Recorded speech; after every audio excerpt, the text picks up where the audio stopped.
ายดีนะชื่อนางนิต้าหลานอายุ7 ปีหลานเรียนอยู่ห้องเรียนแก้วปัญญาหลานจะพามาเฮ็ดไข่ตุ๋นมีไข่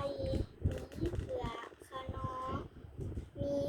ผักหอมมีซีอิ๊วมีนมไทยแลนด์มากถ้าใครอยากเห็นแล้วเริ่มกันเลยก่อนแรกให้ตอกไข่ก่อน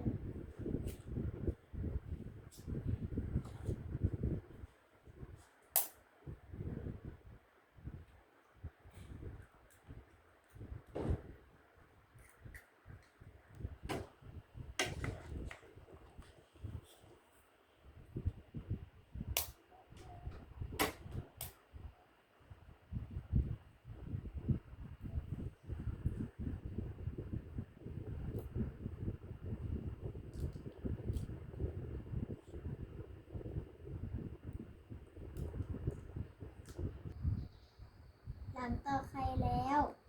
เอามาใส่เครื่องผสมของมันก่อนมีเกลือ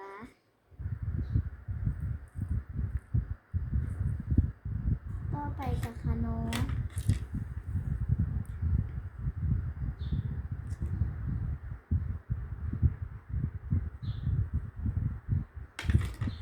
ต่อไปกับซีอิ๊ว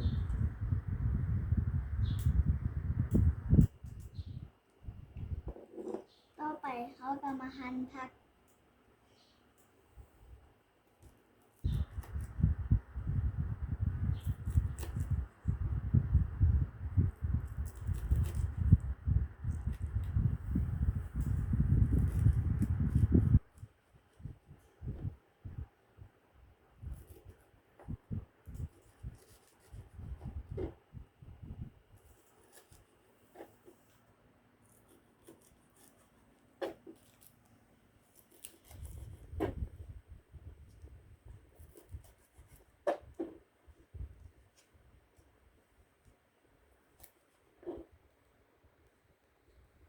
ต่อไปเขาก็จุดไฟ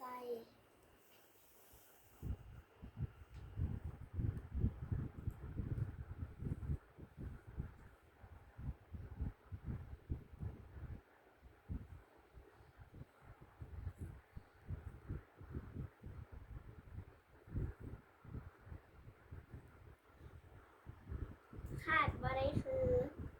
นมจืดเอิ้นว่านมไทยแลนด์มาก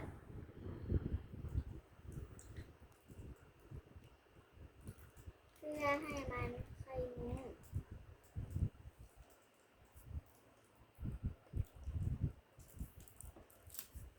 ต่อไปเขาก็คนกัน